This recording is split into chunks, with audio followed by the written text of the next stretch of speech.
Tranquilo, Rafa.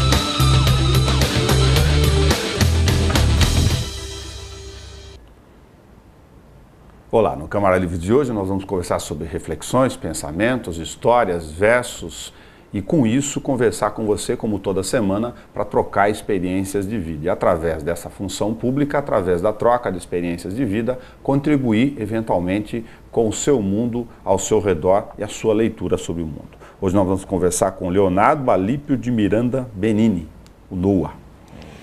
Noah, você nasceu em São Paulo, eu vou percorrer um pedacinho desse trecho para a gente fazer uma conexão só com o tempo. Uhum. Mesmo que o tempo não signifique algo da leitura do passado em relação ao presente.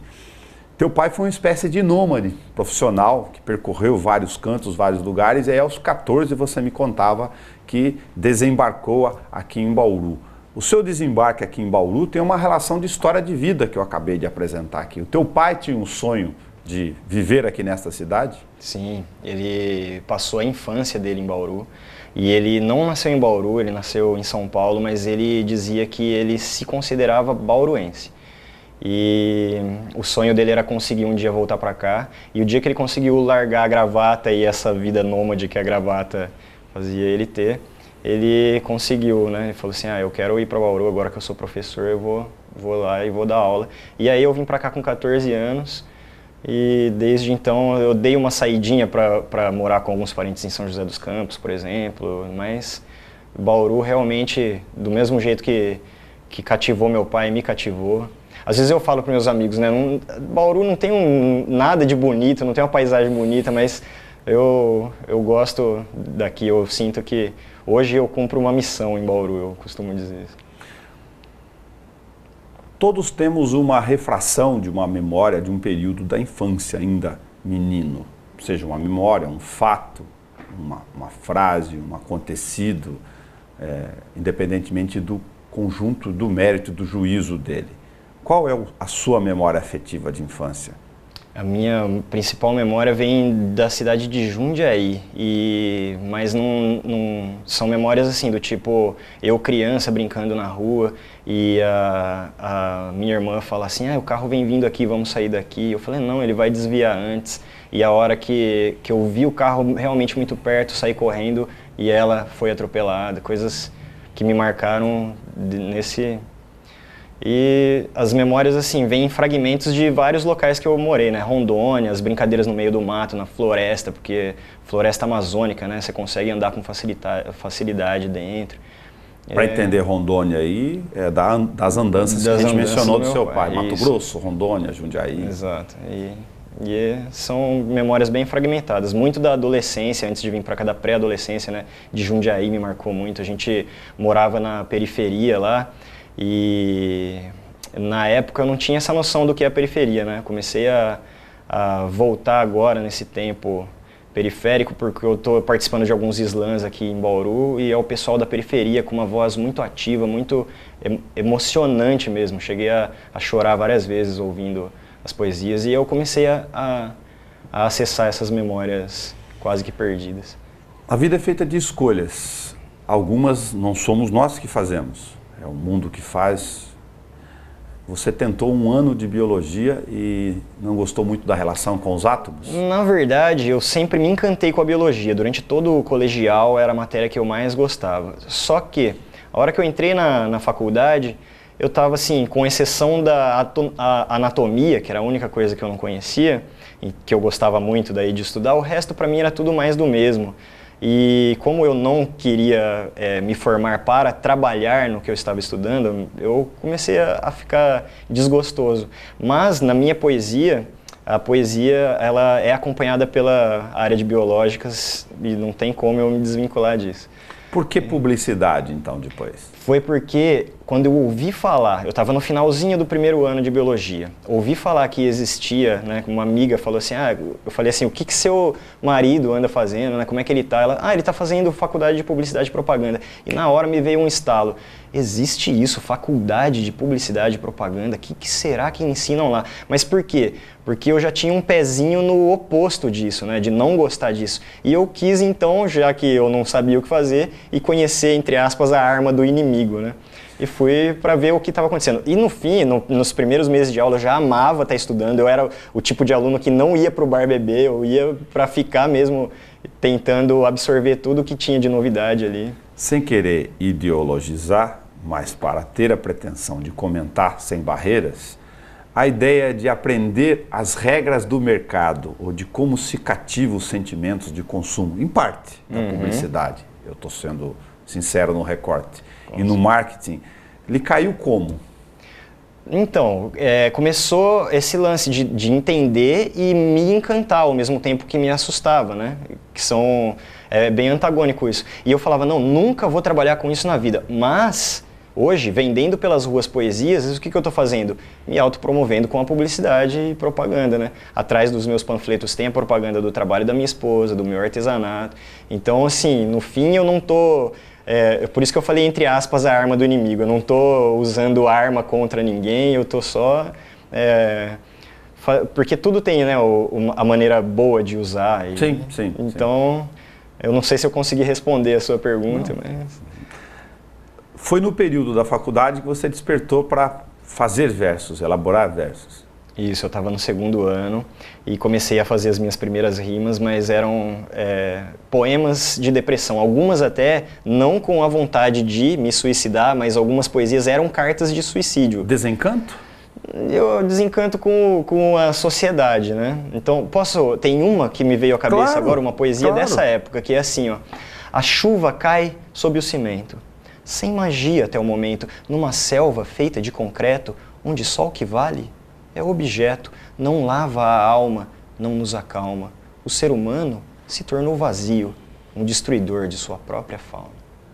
Então essa poesia reflete um pouco essa depressão que eu vinha passando, mas não uma depressão pessoal, uma depressão social. Né? Existencial? Existencial. Em relação ao mundo? Então, além de biológica, todas as minhas poesias elas são existencialistas, existenciais. O que despertou o lado existencial em você? Se você puder... Eu acho que o existencialismo já vem desde antes da adolescência, já, porque né, o olhar para o mundo e tentar entender e tentar entender o que é também o lado espiritual e nunca consegui, então nunca consegui achar um caminho espiritual que fala, não, achei, encontrei e tal. No fim das contas, as minhas poesias acabaram virando as minhas rezas pessoais, né? Meu lado espiritual sem uma religião.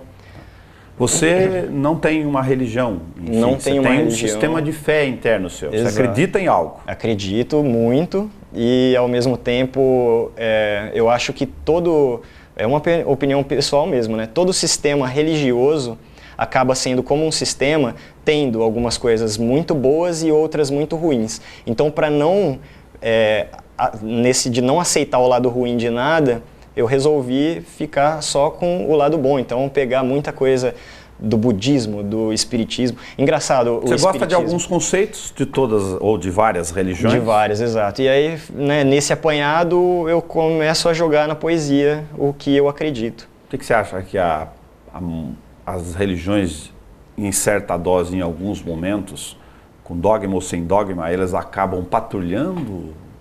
Seria outra coisa? Patrulhando o modo de vida das pessoas, querendo instituir uma relação de pensamento. Eu acho que é exatamente isso, é falar assim, a verdade é a minha, né? E não deixar a pessoa livre para também desenvolver a própria verdade. Eu acho que aí é o que me incomoda em todas elas, porque cada um tem que encontrar dentro de si o próprio mestre, na minha opinião.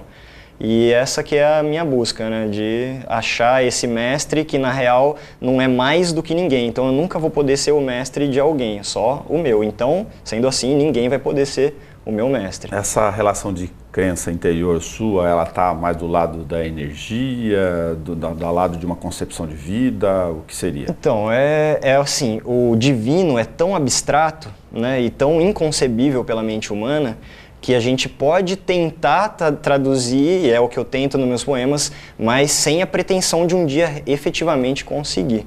E eu acho que o que a religião faz é isso, fala assim, não, Deus é assim e as regras são essas. Eu acho que... Essa ideia de regras e dogmas é que, se eu estou fazendo a percepção correta, que não lhe agrada ou não aprende muito. Exatamente. Então, acho que cada ser humano é o dono de si mesmo. Então, sendo assim, cada ser humano tem que encontrar dentro de si o próprio mestre. Não que a gente não possa buscar exemplos fora, mas nunca achar que esse exemplo é algo maior e mais abençoado que o próprio si mesmo, né?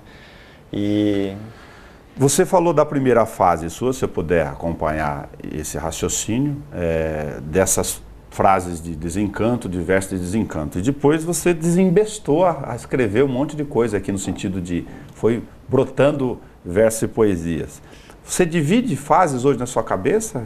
Essas temáticas mudaram a sua forma de escrever sobre o conteúdo? A divisão de fase, ela está separada numa única divisão, que foi assim, depois que eu saí para mochilar, eu escrevi uma coisa ou outra só. Antigamente eu escrevia tipo de 1 a 4 poemas por dia, nessa fase mais depressiva. E depois de um certo período, a hora que eu fui mochilar e voltei, eu fiquei sem escrever quase nada mesmo, quase nada. E 7 anos depois foi que eu comecei a vender meu poema na rua, que era um poema de mais de 10 anos, o que eu mais gosto, embora não seja o melhor, é o que eu mais gosto. Comecei a vender ele na rua, e essa troca energética do pessoal na rua, que eu imaginei que ia ser uma coisa difícil, começou a ser uma coisa tão mágica, uma troca de energia tão maravilhosa, que eu voltei a me inspirar, e aí eu tô nessa fase das poesias que eu vendo pela rua. Com exceção dessa de 10 anos atrás, todas as que eu vendo na rua são coisas de 2 anos para cá. Ser poeta de rua, ele abriu um horizonte de relações com pessoas, então. E comigo mesmo também, né? Com Bauru e comigo mesmo. Então, há uns 6 ou 8 meses atrás, é que eu comecei a ter essa sensação de, rapaz, eu tô cumprindo uma missão aqui. Eu me encontrei no planeta, eu posso não ter encontrado o sentido de qual é a existência, o planeta, a sociedade, mas o meu sentido eu estou encontrando. Apesar da pressa do mundo, das pessoas no dia a dia, nos ambientes em que você as encontra, no semáforo ou num canto, as pessoas estão despertando, param para... Sim, inclusive a minha ideia quando eu comecei a sair era chegar até o semáforo, né? Que era para imitar um poeta de rua aí que já atua em Bauru há mais de 15 anos, o Floyd. E quando eu saí nessa ideia, eu vi uma pessoa varrendo a calçada e falei, não, eu vou parar e conversar com essa pessoa. Aí a partir daquele momento já me despertou uma coisa diferente do que seria, né? Imitar o outro. Então eu já não vou para o semáforo. Fui algumas vezes, mas o meu lance do tete-a-tete tá sendo maravilhoso por causa disso, porque a pessoa tem tempo não só de levar um papel, mas de ouvir a poesia. E eu percebo que Bauru não, né? Eu acho que o mundo, mas claro. o meu grupo de estudo é Bauru. As pessoas estão muito mais abertas, mais receptivas a ouvir e se encantam muito mais do que eu esperava quando eu fui sair nesse intuito. Então eu percebo assim que não importa o grau de escolaridade, não importa o que a pessoa gosta ou não, com exceção de uns 2% que fala, não, eu não gosto de arte, me dá licença e tal. Com exceção desses 2%, eu fiquei encantado, porque eu esperava uns 50% de recusa, entende? Você se surpreendeu, Me surpreendeu maravilhosamente surpreendido. Você tem 3 aqui publicações para citar delas, e eu vou comentar um pedacinho delas para a gente escolher um trecho depois para falar. Rimas ao tarô. Primeiro eu ia pedir para você falar dessa relação esotérica sua, entre conteúdos esotéricos e versos. Rimas ao tarô, eu tenho que agradecer por ter encontrado o tarô, a parteira tradicional Sueli Carvalho, uma mestra maravilhosa, que um dia ela disse para todo mundo que estava ali, vocês precisam de um oráculo, seja qual for. E eu resolvi que fosse o tarô por conta de outras histórias que o tarô representou para mim no passado. E eu fui me encantando cada vez mais com as figuras e tal. Então o meu primeiro livro é uma tentativa de explicar o que significa cada uma das cartas com as minhas poesias, todas com um acróstico, para já dar uma palavra-chave do que significa aquela carta. Mas é você que faz a leitura tua de como você está se sentindo em relação àquele conteúdo daquela carta? Não, a carta, ela representa também isso, né? Você olhar para ela, você consegue traduzir o que aquela carta significa para o seu eu interior. Ok. Porém, quando eu comecei a fazer esse livro, eu já não tinha só a minha visão, eu já tinha lido vários outros livros de tarô, então não tem só o que a carta significa para mim, tem também o que significa para outros autores do passado, mas traduzido na minha poesia. E eu costumo falar que esse livro é assim, tudo que tem na poesia tem na carta, mas nem tudo que tem na carta vai ter na poesia. Vou me permitir ser bastante cético, tá? Mas apenas como um exercício de comunicação sem barreiras, de novo. Sim. Se jogar cartas é um exercício físico de possibilidades e de probabilidade, como eu estabelecer essa relação entre conteúdos e aquilo que está sendo posto naquele momento? Porque se no segundo seguinte eu jogar de novo, a probabilidade muda. Muda. E é assim, o que eu costumo falar é que aquela energia que você está trazendo para uma questão é isso que eu tinha te falado, da energia da única coisa que existe, o momento presente. E nessa leitura, a hora que você abre esse momento presente, a minha leitura de tarô, ela não é para te falar, isso vai ser o seu futuro. Não. É o que é que então tá permeando de energia esse seu assunto, esse tema que você abriu. Okay. Então o positivo dessa energia é isso, o negativo é isso. E para todos que foram buscar a leitura é aberta e cai como assim, nossa, mas é exatamente isso que está acontecendo. Então ninguém pede uma leitura na hora para o mesmo assunto, por querer ver se realmente é aquilo. Agora, aconteceu 2 vezes de realmente a pessoa olhar a leitura e falar assim, nossa, mas não faz sentido nenhum. E o incrível é que nessas 2 vezes foi assim, primeiro uma leitura para uma pessoa que olhou e falou, nossa, é muito mágico, é muito bom, vou pagar para o meu parceiro, para a minha parceira, para ela fazer uma leitura também. Tudo bem, eu aceitei, essa pessoa veio e aí não fez sentido nenhum. Então, a busca não foi da pessoa. E aí, a pessoa não está aberta para aquele momento presente para se fazer uma leitura. E foram só 2 vezes que aconteceram isso, depois disso eu mesmo decretei que se alguém, eu vou pagar para alguém fazer, não. E nem fale para ela que você queria que ela fizesse. Se você conversando sobre, ela falar, também quero, maravilha. Se ela não se abrir, não adianta. Mistérios fala do quê? Estou falando do segundo livro. Mistérios, ele é as poesias da rua, somada com as poesias também que eu lancei só na internet, mas as poesias que eu digo que vêm das minhas entranhas, né? Vem da inspiração interna. Porque o primeiro ele vem da inspiração externa, que são as cartas do tarô. E o segundo é isso, ele vai do começo da primeira página até a última, sendo poemas dedicados a essa nova fase. Vou usar a frase no sentido simbólico e no sentido poético. Por que estar vivo é loucura para você? Estar vivo é loucura porque a gente nunca vai encontrar um sentido, por mais que procure, né? E a busca de uma coisa que não tem sentido é loucura. Acho que o resumo do resumo é esse. Achei interessante você começar do reverso para o verso aqui. A minha ideia aí foi exatamente isso. Quando você vai numa livraria, às vezes o livro está no plástico e você só tem acesso a ler o que está no verso. Olha, um resuminho no canto. O resuminho no canto. Eu falei, então esse livro começa aqui. E é parte da poesia. Ele é um livro de um poema só, embora... Ele começa aqui para voltar para cá. Para voltar para... E a outra questão é a conexão dos versos à medida das imagens, algumas com uma única palavra, inclusive. Algumas com uma única palavra, e que essa palavra, com exceção dessa carta que você abriu agora, que é o Valete de Ouros, né? Essa palavra, ainda assim, ela não tem nada a ver com essa carta. As outras, com as figuras, elas já têm um pouco, embora seja uma palavra só, tem um pouco a ver até com o que ensinam nos livros de tarô e tal.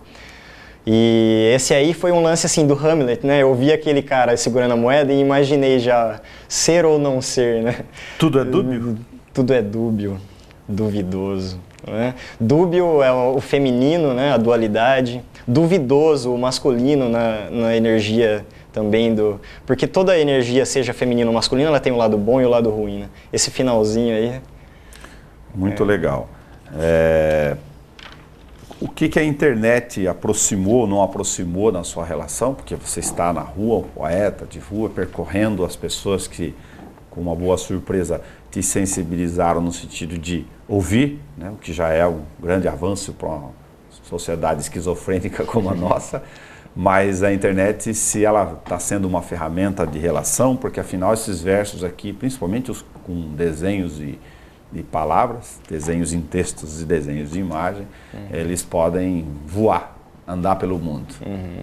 A internet, ela é um canal onde, assim, eu comecei a usar ali mais para colocar e ter um registro da data de quando foi escrito aquele texto, porque eu não, como, né, eu gosto de fazer sozinho, então os livros eu faço em casa, eu não vou numa editora. E aí eu falei assim, eu vou fugir do registro, né? Então vou registrar aqui. Tá lá, tá registrado a data onde aquilo foi feito, para evitar algum possível roubo aí. Mas ela não é uma ferramenta que atinge um público tanto quanto, no meu caso, né? Porque para quem sabe usar, atinge um público mais abrangente. Okay. Mas eu imagino que me conhecem mais da rua do que da internet. Pelo número de curtidas que tem nos meus poemas, ali não passa acho que de 20 para cada poema que eu lanço. E a minha poesia eu já vendi para um incontável número de pessoas. Né? Tá. 4 temas aleatórios aqui, só para pontuar. O que é energia para você? Energia para mim é tudo, inclusive essa percepção material que a gente tem é falsa pela ilusão do tempo que a gente, né, vive nessa existência. Então são só níveis diferentes desse ondular da energia. Então a energia é o que permeia o todo. Né? Sincronia? Sincronia é o aqui e agora, e a gente traduz na sincronia quando fala, nossa, que legal isso acontecer, né? Parece que é obra do destino. A sincronia é uma coisa que está a todo momento acontecendo. A gente só percebe ela quando é algo bom, né? Quando vem um obstáculo e a gente fala, nossa, isso não era para estar acontecendo, a gente acha que não é sincronia. Porém, todo obstáculo está aí para fazer essa evolução, então, para mim, sincronia, energia é uma coisa tudo completamente misturada. Que é ser poeta de rua? Ser poeta de rua é estar cumprindo a minha missão de vida no planeta. Materialismo ou não materialismo? Não materialismo seria uma utopia, né? Eu, durante a minha depressão, falaria não materialismo, mas como tudo está do jeito que deveria estar, embora a gente goste ou não, eu acho que usar bem o materialismo, né? Não abolir. Obrigado por você ter vindo repartir esse recorte conosco aqui, e eu vou finalizar esse Câmara Livre não comigo, mas com um versos e alguma coisa que você possa nos oferecer para repartir conosco os conteúdos. Eu vou declamar uma poesia recente que ela diz assim, então: co-criadores da existência, criamos um mundo de resistência. Coexistimos com um intuito: evoluir. Viajamos pela ilusão do tempo para que todos possamos conseguir. Repara-te nisso, mero mortal. A realidade concreta é temporal. Para todos que perdem o medo da chuva, o sol é quem brilha em meio ao lamaçal. Gratidão pela oportunidade, gratidão por tudo. Obrigado, Noah. Até o nosso próximo Câmara Livre.